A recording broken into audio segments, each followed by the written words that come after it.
This is the IQOO Neo 6, the phone that costs less than $400, but it offers an older but still flagship-grade Snapdragon 870 CPU, a really nice design with gradient color finish, and much more. Make sure to watch the entire video to see if this phone is right for you. Design-wise, the Neo 6 stands out from the crowd with its gradient backplate, which changes colors in different lighting. It also has a matte coating that does not attract many fingerprints and smudges. I have to say that the Neo 6 is a very nice looking phone. I also like a camera module design that houses a 64 megapixels main, 8 megapixels ultra-wide, and 2 megapixels macro lens. On the front, we have a 16 megapixel shooter. I found the phone to be comfortable to hold in the hand thanks to the rounded edges of the backplate. The phone is relatively thin and it weighs 190 grams, but it houses a pretty huge 4700 mAh battery which can be recharged in just about 32 minutes thanks to the supplied 80 watts super fast charger. In the retail box, you also get a cable, a soft TPU case, SIM ejector pin, a headphone jack adapter, and some paperwork. The battery life has been solid.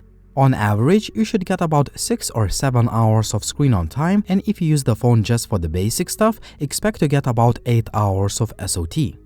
The 6.62-inch display is one of the best in class.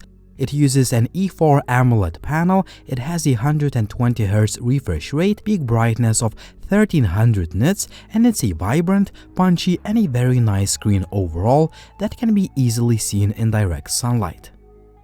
Other key features: under the display, fingerprint reader is very fast and accurate. There is also a dual SIM card slot, but unfortunately there is no micro SD card storage expansion option. There is no headphone jack either. Lastly, a dual speaker system produces a very good sound. Here is a quick audio test.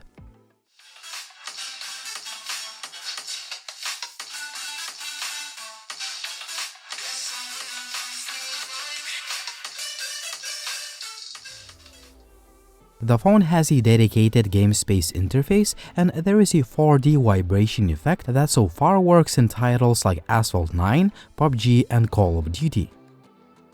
A Snapdragon 870 chipset may be a little bit old, but it hasn't shown its age yet. In fact, it is still capable of handling pretty much all of the games you play at the highest graphics settings, and the phone does not have any overheating issues. The device stays almost cold to the touch, and even after about 40 minutes of 3D gaming, the temperature may reach up to 44 degrees. This is a much better thermal performance than the Snapdragon 8 Gen 1 or the Snapdragon 888 processor. My unit has 256GB of storage and 12GB of hardware RAM plus 4GB of virtual RAM. You can also opt in for a cheaper 128GB model. Rest assured that either model you choose, the Neo 6 will handle all of the games without any issues. Excellent performance, especially at this price point.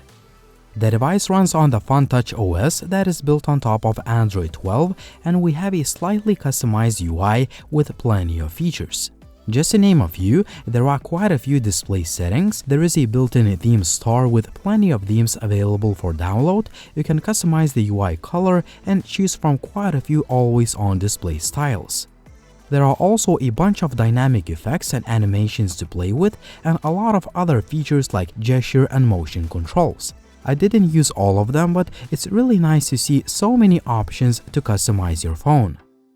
Most importantly, the Neo 6 feels very fast and smooth pretty much all the time, and I didn't see any UI bugs. Very good user experience and overall performance. When it comes to image quality, the wide-angle camera produces soft images that could definitely have more detail. The main camera, on the other hand, takes really nice photos with quite a lot of detail, pretty good dynamic range, and natural-looking colors. A 64 megapixels mode takes photos that have more detail for cropping, but I found the auto mode to have better image processing. A good overall daylight image quality. A 2x digital zoom mode is useful when the object is far away and the quality is decent. Portrait shots usually look nice and edge detection is very good, especially considering the fact that there is no dedicated depth sensor. Macro image quality is just mediocre, just like on most phones that have 2-megapixel sensors. Selfie portraits usually come out nice, but there are some artifacts around the edges in some of the shots. Night mode is available on all camera lenses, but I suggest you stick to the main sensor that produces pretty good quality photos considering the price of the phone. Low-light selfies and selfie portraits are a bit soft, but with some street lighting, you can take decent quality images. When it comes to video, 4K 60fps footage quality is quite good, but it is quite shaky. The 4K 30fps video has a bit of noise, but overall, it is nice, stable, and smooth. 1080p 30 and 60fps footage is also nice and smooth. What is frustrating is that 1080p 30fps selfie video lacks image stabilization, which results in shaky footage. Overall, the IQOO Neo 6 is an awesome phone for the price, but here is a quick summary of pros and cons.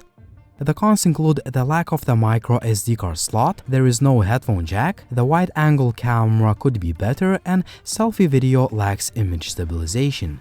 And now the pros. The phone looks nice, the build quality is good, the display is one of the best in class, the Snapdragon 870 chipset assures excellent gaming and user interface performance, the main camera is pretty good, the battery life is solid, and 80 watts charging recharges the phone very fast. If you add good loudspeakers and a very fast fingerprint scanner, you're looking at one of the best phones for the price. What do you think about the IQOO Neo 6? Would you buy this phone or would you choose another option? As always, like the video if you liked it, please subscribe to the channel if you haven't already, and as always, it was Linus, thank you for watching and see you soon.